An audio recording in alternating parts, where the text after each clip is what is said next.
예수님께 드릴 이 성탄의 예물을 준비할 남은 시간이 이제 2주간밖에 없습니다. 그런데 동시에 또 연말에 결산을 하고 신년을 준비하는 그런 기간이기도 합니다.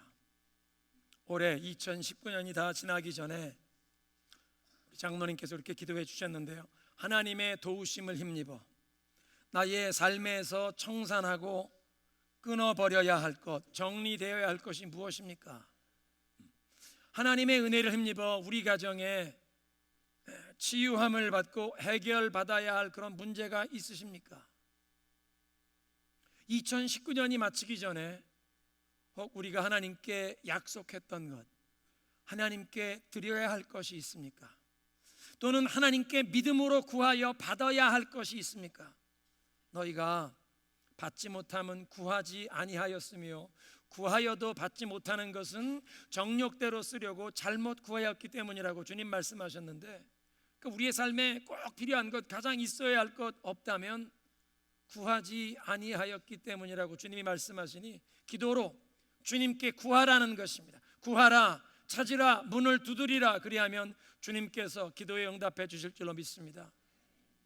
하나님의 나라는 말에 있는 것이 아니라 능력에 있다고 했는데, 예수 그리스도의 그 능력 있는 이름, 예수 그리스도의 그 십자가의 복음, 그 능력을 나의 삶에, 우리 가정에, 우리 자녀들의 삶에 2019년이 다 가기 전에 경험하게 하옵소서. 열매를 보게 하옵소서. 기도의 응답을 경험하게 하옵소서.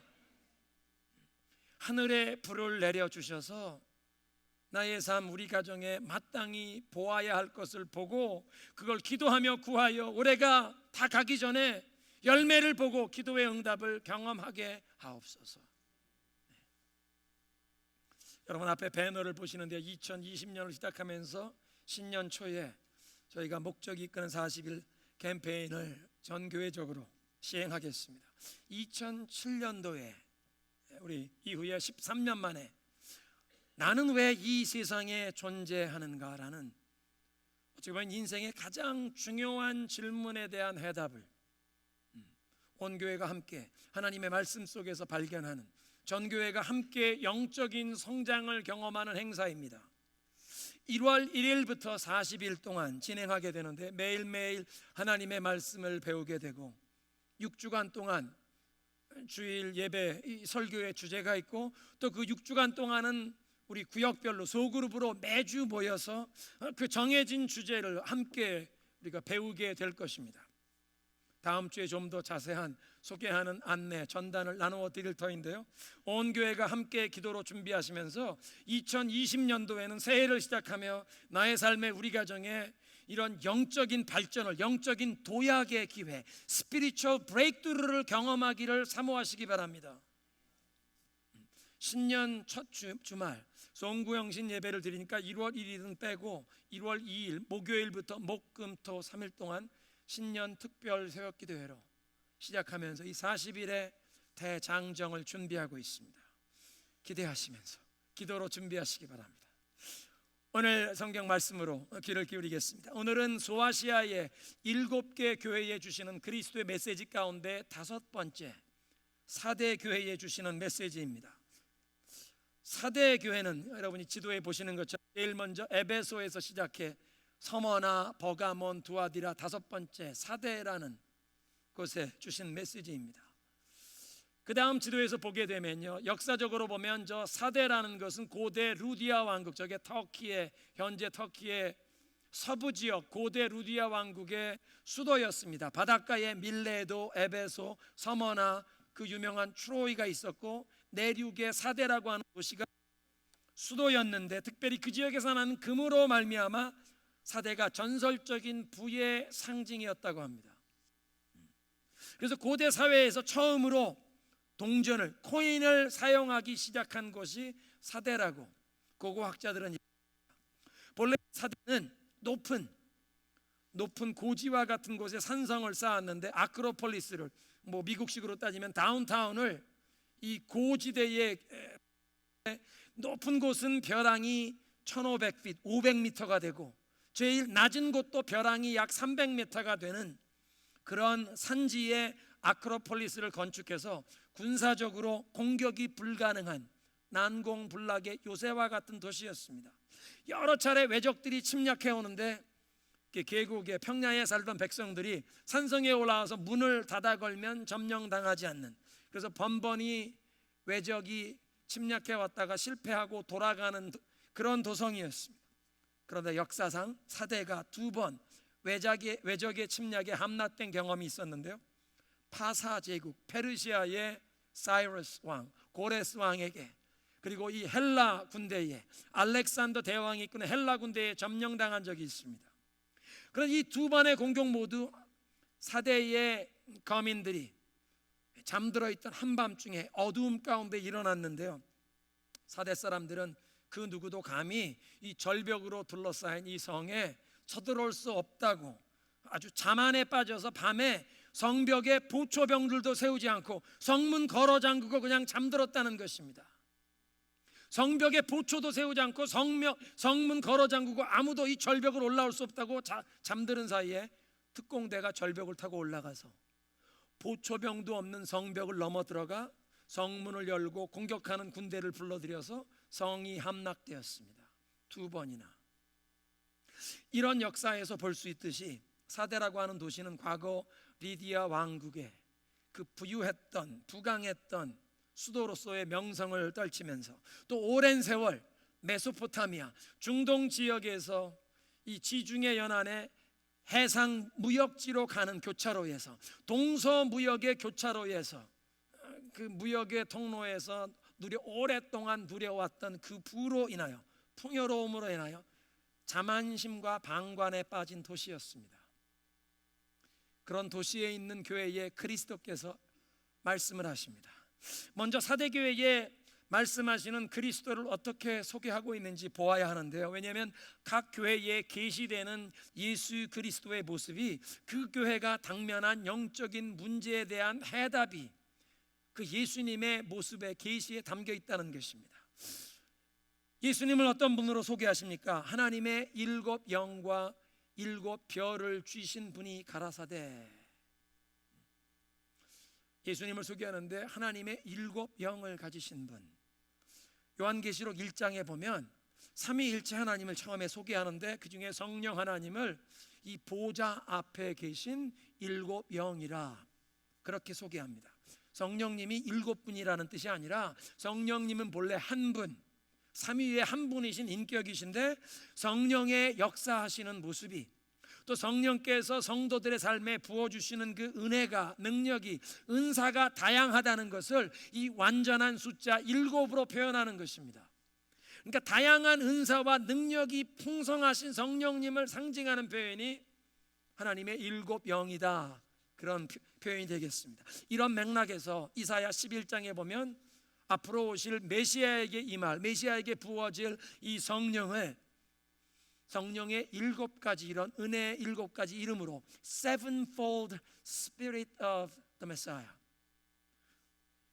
메시아에게 주어질 이 성령의 그 7가지 이런 모습을 7가지 이름으로 표현하는데 이사야 11장 1절입니다. 이새의 줄기에서 한 싹이 나며 그 뿌리에서 한 가지가 나서 결실할 것이요, 그의 위에 여호와의 영이 부어지는데 여호와의 영 곧 지혜와 총명의 영이요 모략과 재능의 영이요 지식과 여호와를 경외하는 영이 임하리라. 여호와의 영, 하나님의 영이 임하는데 그분이 지혜의 영이고 총명의 영이고 모략의 영, 재능의 영, 지식의 영, 하나님을 경외하는 영이라. Sevenfold Spirit of the Messiah, 메시아에게 임할 성령의 이 7가지 이런 은사를 묘사하십니다. 무슨 뜻이냐면 성령이 우리에게 임하실 때도 이런 다양한 은사와 하나님의 은혜와 능력으로 우리에게 부어주실 줄로 믿습니다. 특별히 사대교회처럼 영적으로 잠들어 영적으로 죽어버린 교회에 말씀하시는 그리스도를 7 영을 가지신 그리스도로 표현한다는 것은 이 죽어가는 교회에 영적인 생명이 다시 왕성하게 일어나고 성령의 역사가 다시 한번 불일 듯 일어나기를 사모하면서 주님을 찾는 성도들에게 성령을 한량없이 부어주신다. 성령을 이렇게 충만하게 부어주셔서 성령의 다양한 은사와 그 그 부어주시는 그 은혜, 이 능력이 충만하게 임할 것을 말씀하는 것입니다.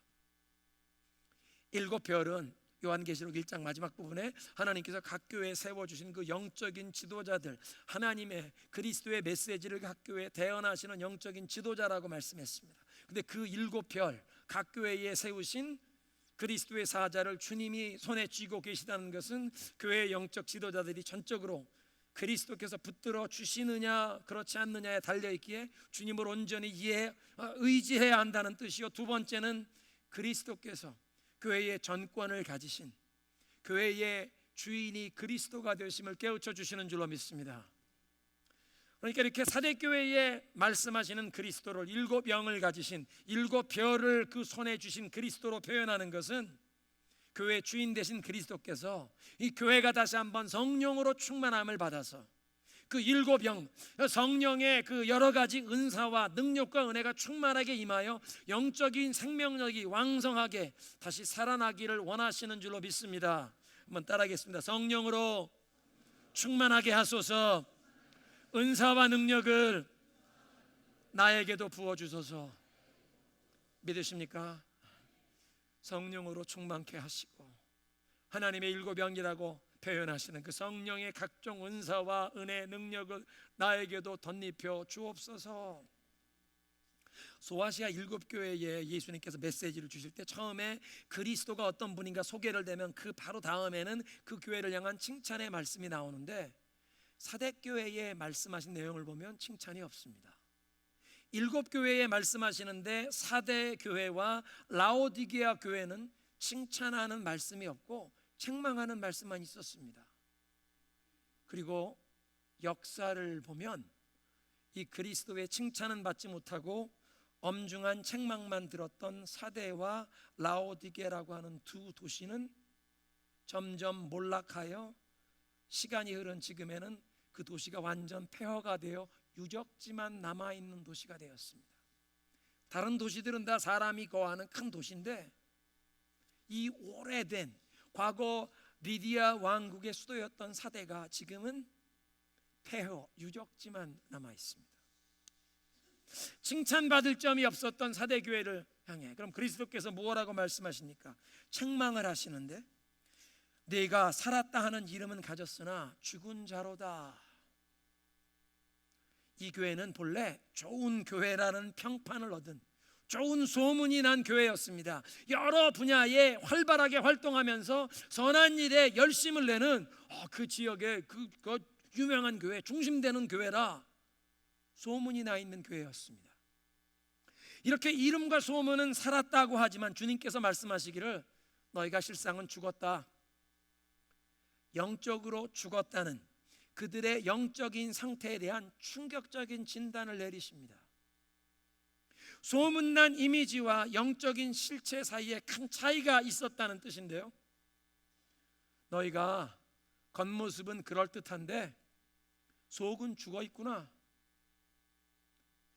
너희의 영적인 생명력이 다 소진되었구나 하시며 주님이 한탄하시는 것입니다.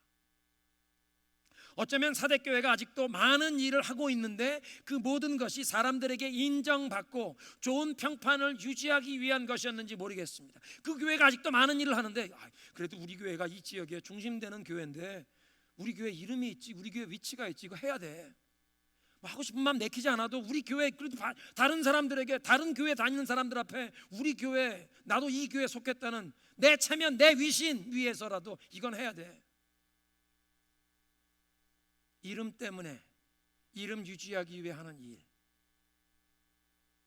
하나님과의 관계 속에서 성령의 역사하심을 힘입어 봉사한 것이 아니라 주위 사람들의 시선을 의식하며 사람들에게 좋은 소문이 나고 인정받기 위해서 그런 일을 해왔다는 것입니다. 우리 한국 사람들은 잘 이해합니다. 왜냐하면 우리는 체면 문화에 살기 때문에 위신 세우는 것이 얼마나 중요합니까? 명분이 중요하지 않습니까? 이 교회는 명분, 위신, 이 평판이 손상되지 않기 위해 겉으로 이미지 관리하는 게 교회의 일이었습니다. 어쩌면 출석하는 멤버 숫자는 많았지만 실제로 성령의 거듭남을 경험하지 못한, 성령 세례를 경험하지 못한 교인들이 많은 상황이었을 수 있습니다. 영적으로 죽었다는 말은 이런 뜻입니다. 그들이 모여 예배를 드려도 하나님의 임재 때문에 경험하는 감격과 기쁨이 없는 죽은 예배였다는 것입니다. 그러니까 찬양과 기도와 말씀 선포에 그리스도의 생명력이 흘러가지 않았습니다. 교회에서 많은 일을 하고 봉사를 하는데도 그 가운데 주님이 주시는 기쁨과 생명력이 흘러가지 않았습니다. 그러니까 그리스도께서 한탄하십니다. 경건의 모양은 너에게 있으나 능력은 없구나. 사대 교회가 항상 영적으로 이렇게 죽어 있었던 교회만은 아니었습니다. 한때는 이 교회도 생명이 넘쳐 흘렀고 성령으로 행하는 봉사자들이 있었습니다. 그래서 헐벗고 굶주린 자들을 먹였고 병든 자들이 고침을 받았습니다. 기도의 응답이 나타났고 영혼 구원의 역사가 일어났다는 것입니다. 삶의 변화의 역사가 일어났다는 것입니다. 그런 일들 때문에 그 교회가 살아있는 교회, 좋은 교회라는 소문이 처음에는 생겼습니다. 한때는 성령 충만으로 생명이 왕성한 교회였는데 시간이 흘러가는 동안 성령의 역사하심이 생명력이 다 소진이 되어 이제는 교회가 영적으로 깊은 잠에 빠져버렸고 그 하나님의 일곱 영을 한량없이 부어주시기를 원하시는 그 성령의 역사가 다시 간절히 필요한 상황인데 이제 이 성령의 충만함을 받아야 하는데 그런 상태도 알지 못하고 자기들이 좋은 교회, 살아있는 교회라는 착각에 빠져있는 영적으로 잠든 교회였습니다. 사대교회는 영적으로 살아 움직이는 아무런 징조도 없어서 심지어는 교회 안에 아무런 소란스러운 문제도 없었습니다. 주님께서 일곱 교회에 주시는 메시지를 비교해 보면 알 수 있는데요, 다른 교회들은 문제가 있는데 이 교회는 문제도 없었습니다. 본래 사대라는 도시에는 굉장히 큰 유대인들의 커뮤니티가 있었고 우리가 아까 사진에서도 본 것처럼 그 유대인들의 공동체 중심인 유대인 회당 유적지도 있는데요, 그 유대인들이 영향력이 있는 유대인 커뮤니티가 예수 믿는 사람들을, 기독교인들을 공격하지 않습니다. 그 초대교회 다른 지역을 보면 또 다른 교회에 주신 메시지를 보면 유대인들이 지금 그리스도인들을 공격하는데 이 교회는 유대인들이 그냥 무시해도 될 정도로 그 지역사회에 아무런 영향력을 행사하지 않으니까 유대인들도 괴롭히지도 않는 것입니다. 거짓 교사들이 이 교회에 숨어 들어와서 어지럽히는 일도 없었고 니골라당이 그 교회에서 활동했다는 기록도 없습니다. 두아디라 교회처럼 어떤 카리스마가 있는 거짓 여선지자가 나타나서 잘못된 신비주의를 가르치면서 교회를 어지럽게 하는 이런 문제도 없었습니다. 사대교회는 아무런 시끄러운 일도 없고 조용하고 평화스러웠는데, 왜냐하면 영적으로 죽은 교회여서 사탄이 건드리지도 않고 그냥 가만 놔두는 교회였습니다. 야, 걔들은 잠잠하고 있으니까 가만히 둬라. 괜히 건드리고 핍박이 일어나면 영적으로 깨어날라. 어려운 문제가 생기지 않는 것, 핍박도 없는 것이 좋은 것만은 아닙니다. 영적으로 잠들기 쉽습니다. 우리 교회가 진정 영적으로 살아있느냐, 영적인 생명력이 꿈틀거리느냐, 죽어가는 영혼을 구원하며 개인의 삶이 변화받고 가정을 살려내느냐, 가정을 치유하느냐, 전도와 선교와 양육을 통해 영혼이 예수님께 돌아오고 양육을 받아서 그 삶이 변화되는 역사가 우리 가운데, 우리 교회를 통해, 내가 속한 구역과 선교회, 우리 가정을 통해, 내 삶을 통해 나타나느냐, 이런 질문을 자주 우리 스스로에게 하며 점검해야 한다는 것입니다. 주님의 두 번째 책망은 하나님 앞에서 내 행위가 온전하지 못하도다라는 말씀입니다. 사대교회 사람들이 어떤 일을 하고 있는데 주님께서 보시기에 껍데기는 있는데 알맹이가 없구나, 그런 말씀입니다. 사람들 앞에 이 평판을 유지하는 그 이름을, 이미지를 유지할 수 있는 어떤 활동은, 겉모습은 그럴듯했는데 주님께서 보시기에 온전하지 못하구나, 가장 중요한 뭔가가 부족하구나 말씀하십니다. 사람들은 외모로, 겉모습으로 보고 판단하기 쉽지만 하나님은 마음의 중심을 보시는 줄로 믿습니다. 그래서 사도 바울이 하나님을 섬기는, 교회에 봉사하는 이런 법에 대해서 이렇게 설명하십니다. 고린도전서 3장 12절 이하에 있는 말씀인데요, 만일 누구든지 금이나 은이나 보석이나 나무나 풀이나 지프로 이 터 위에 세우면 각 사람의 공적이 나타날 터인데 그날이 공적을 밝히리니 이는 불로 나타내고 그 불이 각 사람의 공적이 어떠한 것을 시험할 것이라. 내가 그리스도 예수의 복음이라고 하는 기초를 놓는데, 이 기초 위에 모든 사람들이 이제 그 신앙의 삶 가운데 주님을 향한 봉사로 어떻게 건축하는데 무엇으로 세워갈지 조심해라. 어떤 사람은 금, 은, 보석으로 세우고 어떤 사람은 나무로, 지푸라기로 세워가는데 조심해라. 왜냐하면 무엇으로 세우는지 불로 시험하고 검증하는 때가 온다. 불로 시험해서 이것이 타서 없어지면 부끄러움을 당하고 남아있으면 주님 앞에 칭찬과 상급을 받는다. 사람들은 물량주의의 영향을 받아서 눈에 쉽게 띄는 크기, 사이즈에 관심을 쏟고 그래서 겉모습으로 판단하기 쉽습니다. 그런데 하나님은 마음의 중심을 살펴보신다는 것입니다. 그리고 각 사람의 그 신앙을, 주님을 향한 봉사를, 교회에 섬기신 그 모든 모습이 불로 검증을 받는데 금, 은, 보석과 같은 마음 자세로 섬겼는지 나무나 지피나 풀로 그런 자세로 했는지 불로 검증 받게 하신다고 말씀하십니다. 주님 앞에 가 서는 날, 우리 인생의 최종 결산을 하는 날만 아니라 때로는 우리 신앙의 여정에 교회 생활하다가도 중간에 불같은 어려움을 통해 검증받게 하시는 때가 있습니다. 도리어 감사하시기 바랍니다. 아무것도 모르고 착각 속에서 살다가 주님 앞에 인생 최종 결산 보고하는 날 불에 다 없어버리고 낭패당하는 것이 아니라 지금 신앙생활할, 교회 생활하는 중간에 어떤 어려움을 통해서 눈물 흘리며 주님 앞에 금식하며 기도해야 하는 그런 일을 통해 영적인 잠에서 깨어나게 하신다면 감사하시기 바랍니다. 도리어 그런 어려움을 통해 깨어나고 정말 주님 앞에 불로 검증할 때 남을 수 있는, 주님이 인정하실 신앙의 삶으로 나아가게 하신다면 감사해야 합니다. 사랑하는 성도 여러분, 어떤 재료가 얻기 쉽고 어떤 재료가 많은 희생과 대가 지불을 요구하는 그런 재료가 되겠습니까? 나무로 세우는 것은 비교적 쉬울 것입니다. 잘라서 뚝딱뚝딱 망치질하고 올라가고 금박 기둥이 세워지고 금박 지붕을 덮고, 그런데 금, 은, 돌 한 장을 얻으려고 해도 많은 수고와 노력과 눈물, 땀과 오랜 세월 기도하며 인내 돌 하나 있습니다. 오랫동안 노력해도 별로 그 공적이 겉으로 드러나지 않을 수도 있습니다. 나무를 건축하는 사람은 벌써 집을 다 세워서 페인트 칠하고 있는데 금, 은, 보석으로 쌓아가는 사람은 이제 간신히 벽돌 한 장, 두 장 놓고 있다가 끝날 수도 있습니다. 그렇지만 불로 시험할 때가 오면 그 진가가 드러나는 것입니다.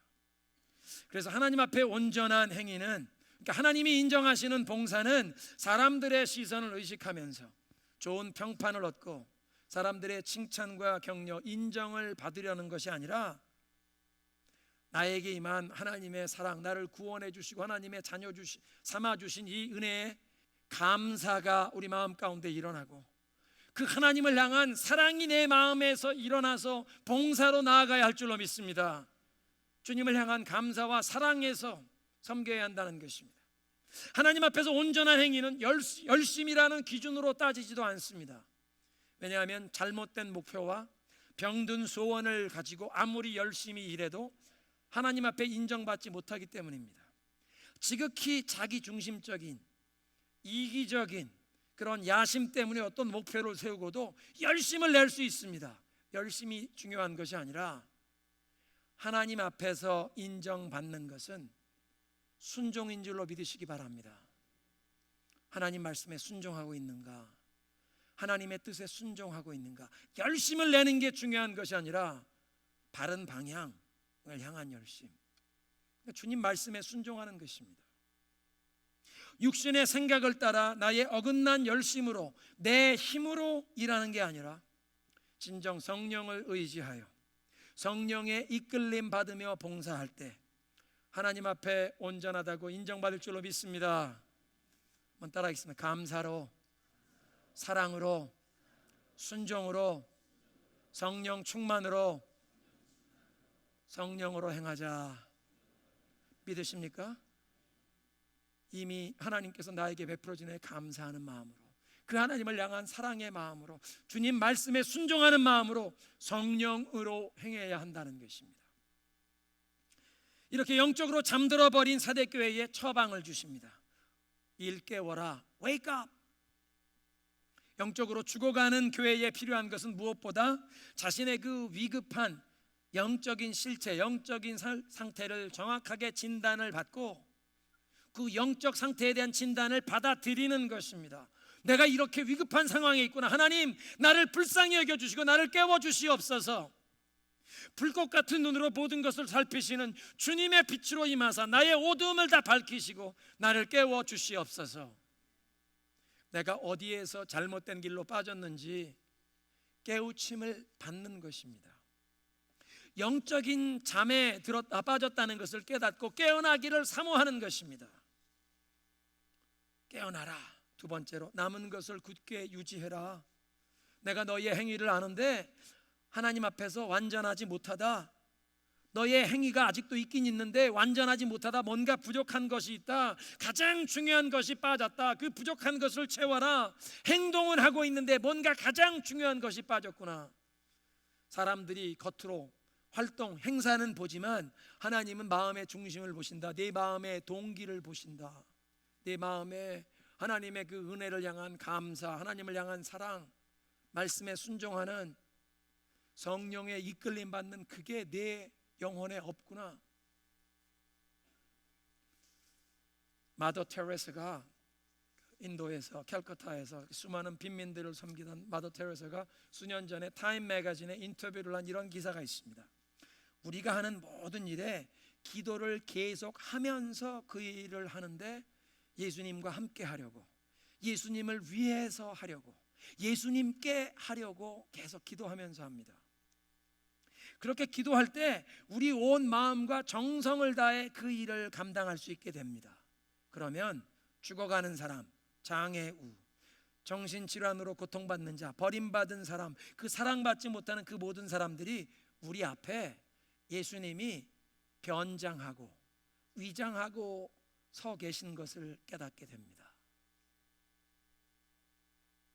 봉사를 하는데 그 모든 빈민들을 떼다 버린, 죽어가는 이 장애에 있는 어린아이들 이런 섬기는데 예수님과 함께 하려고, 예수님을 위해서 예수님께 하듯 하려고 계속 기도하면서 그 일을 하다 보니까 이 문둥병 환자, 죽어가는 사람, 이 버려진 아이가 Jesus in disguise, 예수님이 변장하고 내 앞에 나타나신 거구나를 알아보게 된답니다.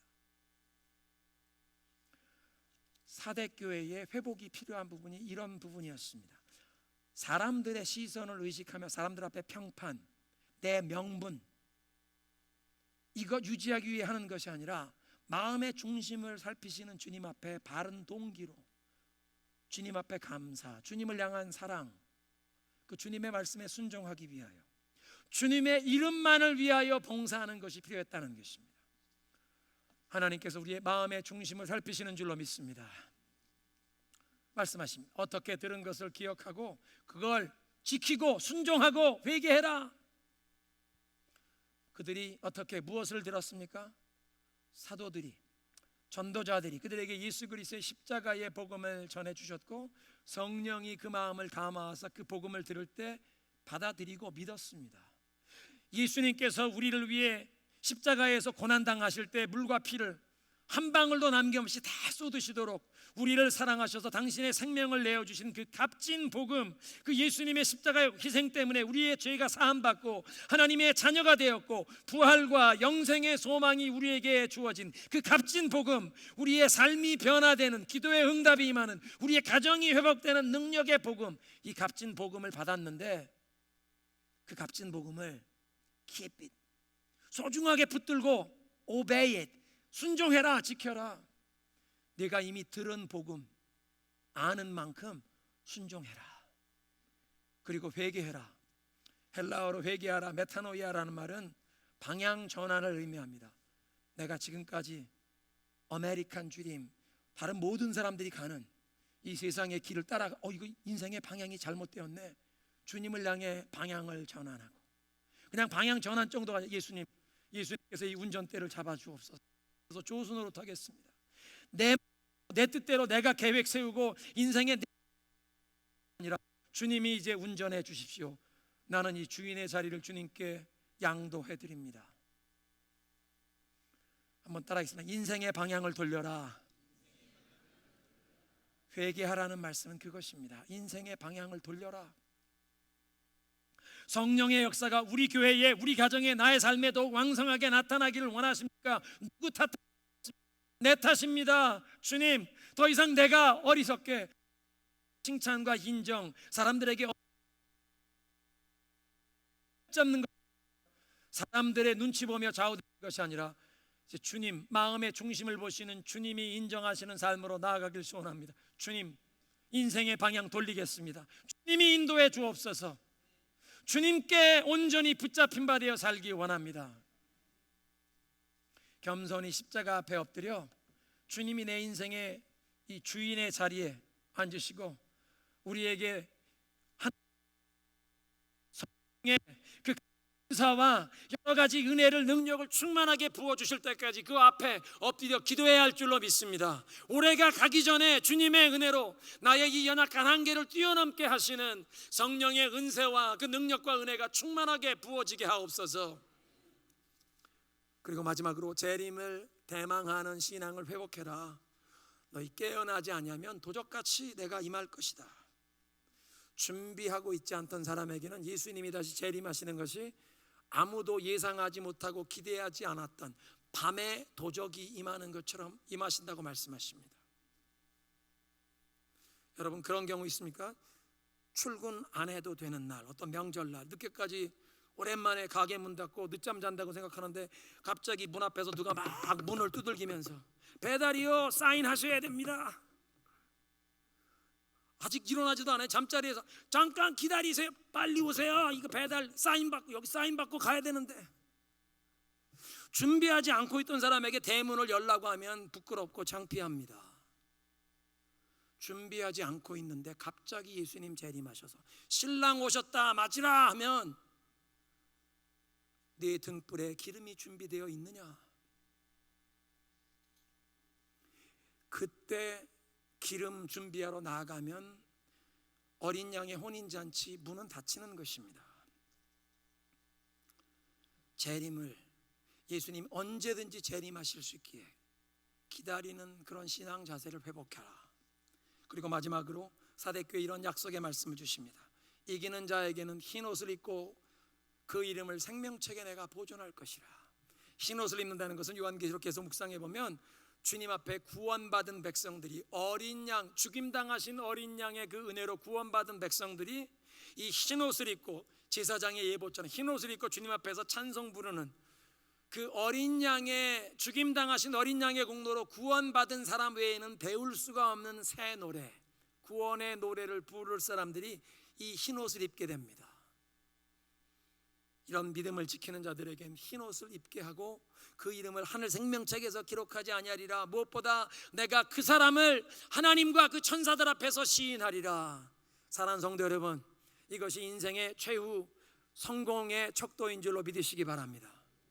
이 세상에서 아무리 유명하고 온 천하가 그 이름 석자를 다 알아주는 명성이 있는 사람이어도 인생 최종 결산하는 그 자리에서 예수님께서 나 저 사람 모릅니다 하면 가장 비참한 인생의 실패입니다. 그런데 이 세상에서 누구도 알아주지 않는 것 같아도 우리 인생 최종 결산하는 그 자리에서 예수님께서 저 사람 내 사람입니다, 주님이 인정해 주시면 그것이 인생 최대의 성공인 줄로 믿습니다. 오늘 메시지를 정리하겠습니다. 사람들은 외모, 겉모습을 보지만 하나님께서는 우리의 마음의 중심을 보십니다. 우리의 삶과 섬김이 불로 검증을 받을 거라고 말씀하십니다. 하나님 앞에 정말 살아있는가? 예수 그리스도의 그 생명의 역사가 나의 삶에 우리 가정을 통해 흘러가고 있는가? 영혼이 구원받고 삶이 변화되며 영적인 이 성장의 변화의 역사가 나를 통해 우리 가정, 우리 구역, 우리 교회를 통해 일어나는가? 하나님께서 합당하게 보시는 이 신앙생활은 내가 이미 받은 하나님의 그 은혜에 감사하는 마음, 그 하나님을 향한 사랑, 하나님의 말씀에 순종하며 성령의 충만함으로 성령으로 행하는 것인 줄로 믿습니다. 영적인 잠에서 깨어나라고 하십니다. 인생의 방향을 돌리라고 하십니다. 주님, 불꽃 같은 눈으로 모든 것을 살피시는 주님, 내 영혼의 이 모든 어둠을 밝혀주시옵소서. 하늘의 불로 임하여 주옵소서. 더 이상 사람들의 평판에, 사람들이 어떻게 보느냐 거기에 좌우되는 그런 인생이 아니라 이제부터 온전히 주님께 순종하며 하나님이 인정하실 온전한 삶, 그런 믿음의 삶으로 나아가게 하옵소서. 우리 이런 믿음의 고백을 찬양으로 올려드리겠습니다. 지극히 높은 주님의